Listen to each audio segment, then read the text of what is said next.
5000 साल पहले श्रीमद् भागवत गीता में स्वयं भगवान श्री कृष्ण ने इंसान की बर्बादी के 3 ही कारण बताए थे। और आज जितने भी गुनहगार क्रिमिनल्स आपको जेल में मिलेंगे वो सभी के सभी इन्हीं 3 कारणों की वजह से जेल में बंद मिलेंगे। इस वीडियो में कुछ बेहद ही रोचक कहानियां हैं जो इन तीनों कारणों को विस्तार से समझाएंगी। इसके बाद आप खुद पे एक नजर डाल लीजिएगा, कहीं आप में भी तो नहीं है ये 3 विकार। अगर हैं तो सावधान। श्री कृष्ण ने खुद बताया है कि बर्बादी आपका इंतजार कर रही है। तो बने रहिए इस वीडियो के अंत तक श्री कृष्ण द्वारा दिए गए इस ज्ञान को जानने के लिए। तो पहले आते हैं कहानी पर। प्राचीन काल में एक शाही परिवार में एक लड़के का जन्म हुआ। कम उम्र में ही शाही ठाट बाट से दूर उसे गुरुकुल में भेज दिया गया। गुरुकुल में वह विद्यार्थी सबसे होनहार था। उसने वेदों और शास्त्रों का अध्ययन किया। गुरुकुल में उसकी शिक्षा समाप्त भी नहीं हुई थी कि उसके माता पिता और भाई बहन सभी प्राकृतिक आपदा में मारे गए। ना तो राजसी ठाट बाट रहा और ना ही माँ बाप। शिक्षा समाप्त करने के बाद इस विद्यार्थी ने प्रण लिया कि उसका सारा जीवन केवल लोगों की भलाई में ही गुजरेगा और उसने संन्यास ले लिया।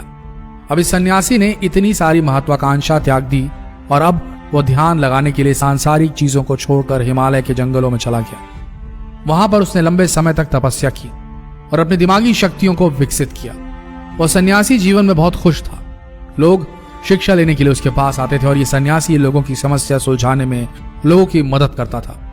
धीरे धीरे इस सन्यासी की चर्चा पूरे नगर में होने लगी। सन्यासी बहुत ही मशहूर होने लगा और उस राज्य का राजा बहुत ही क्रूर व्यक्ति था और राजा ने सन्यासी से मिलने की ठान ली। इस पहली मुलाकात से ही राजा इस सन्यासी से इतना प्रभावित हुआ कि उसने अच्छाई की राह पर चलने की ठान ली।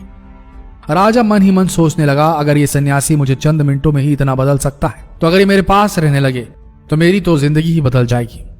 इसकी सेवा से मेरा जीवन धन्य हो जाएगा। राजा ने सन्यासी से महल में चलने का आग्रह किया। सन्यासी इसके लिए मान गए और राजा सन्यासी को लेकर महल पहुंच गए। वहां राजा ने शाही कमरे में सन्यासी को भोजन करवाया। सन्यासी ने राजा का धन्यवाद किया और जाने की आज्ञा मांगी। राजा ने कहा, आप हमारे बगीचे में हमेशा के लिए रह सकते हैं। मैं आपकी जरूरत की सभी वस्तुएं, खाना, रहना, कपड़ा आदि प्रबंध करवाता हूँ। सन्यासी ने राजा के प्रस्ताव को स्वीकार कर लिया। बगीचे में सन्यासी के लिए कुटिया बना दी गई। सन्यासी काफी साल वहीं रहे। राजा ने भी सन्यासी की खूब सेवा की। कुछ सालों बाद एक दिन अचानक राजा और रानी दोनों ही पड़ोस के राज्य में चले गए और एक सेवादार को सन्यासी की सेवा करने के लिए बोल गए। लेकिन सेवादार बीमार पड़ गया और अगले दिन से आया ही नहीं। सन्यासी को ना तो अब कोई भोजन देने वाला था और ना ही सन्यासी की देखभाल करने वाला था। कुछ दिनों बाद जब राजा वापस लौटे तो सन्यासी ने राजा को खूब डांट लगाई और कहा, गैर जिम्मेदारी की भी हद होती है। जब तुम मेरी जिम्मेदारी उठा ही नहीं सकते थे तो ली ही क्यों भला। राजा ने सन्यासी से क्षमा मांगी और सन्यासी ने फिर भी राजा को काफी कुछ बोला और कुछ देर बाद मामला शांत हो गया। रानी भी ये सब चुपके से देखती रही पर शांत रही। फिर कुछ दिन बाद राजा को राज्य से फिर बाहर जाना पड़ गया। इस बार राजा ने रानी को निर्देश दिया, जब तक मैं नहीं आता आप सन्यासी की जरूरतों का पूरा ध्यान रखें। रानी हर रोज भोजन पकवा के सन्यासी को भेज देती। एक दिन रानी नहाने के लिए गई और सन्यासी को भोजन देना भूल गई। सन्यासी ने बहुत इंतजार किया पर जब भोजन नहीं आया सन्यासी सोच में पड़ गया। सन्यासी ने सोचा वह खुद महल में जाकर देखे। सन्यासी की नजर रानी पर पड़ी। उसने रानी के अद्भुत रूप को देखा जिसको देखकर सन्यासी चकित रह गया। रानी की सुंदरता सन्यासी के मन में घर कर गई। सन्यासी इस सुंदरता को भुला न सका। वो खाना पीना छोड़कर अपनी कुटिया में ही पड़ा रहा। उसने अगले दिन कुछ भी नहीं खाया। सन्यासी बहुत कमजोर हो गया था। फिर कुछ समय बाद राजा वापस लौट आए। राजा को सन्यासी के हाल का पता लगा। राजा सीधा सन्यासी के पास पहुंच गए। राजा ने सन्यासी से कहा, आप बहुत कमजोर हो गए हैं और गहरी सोच में डूबे हैं। क्या मुझसे फिर कुछ भूल हो गई है? सन्यासी ने बताया, राजा मैं आपकी रानी की अद्भुत सुंदरता के मोह में पड़ गया हूँ और रानी के बिना जिंदा नहीं रह सकता। राजा ने कहा, मेरे साथ मेरे महल चलिए, मैं आपको रानी दे दूंगा। फिर राजा सन्यासी को लेकर महल चले गया। रानी ने अपने सबसे सुंदर कपड़े और गहने पहने हुए थे। राजा रानी के पास पहुंचे और कहा, आपको सन्यासी की मदद करनी चाहिए। वो बहुत कमजोर पड़ गए हैं और मैं नहीं चाहता कि किसी ज्ञानी पुरुष की हत्या का पाप अपने सर लूं। राजा ने रानी से पूछा, क्या आप ये पाप अपने सिर लेना चाहते हैं? सन्यासी आपकी अद्भुत सुंदरता के दीवाने हो गए हैं। रानी ने कहा, मैं समझ गई क्या करना है। और फिर राजा ने रानी को सन्यासी को सौंप दिया। सन्यासी रानी को लेकर जब कुटिया के दरवाजे पर पहुंचा तो रानी ने सन्यासी से कहा, हमें रहने के लिए घर चाहिए। सन्यासी तुरंत राजा के पास गया और कहा, राजा हमें रहने के लिए घर चाहिए। राजा ने उनके रहने के लिए घर का प्रबंध किया।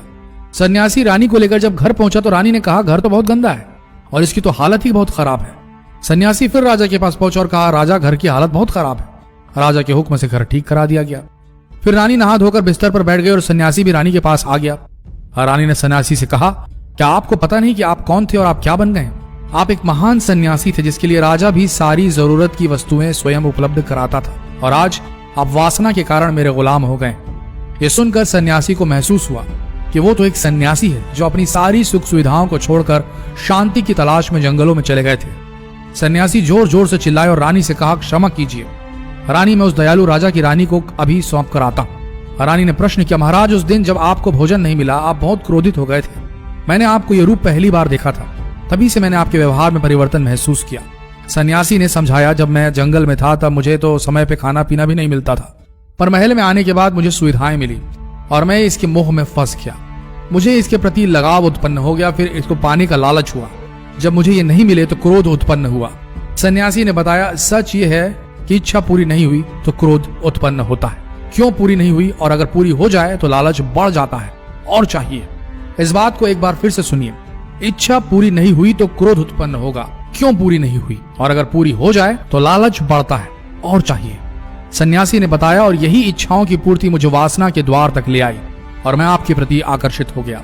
इसके बाद सन्यासी को समझ आ गया कि उनको जंगलों में वापस लौटना चाहिए और उन्होंने ऐसा ही किया।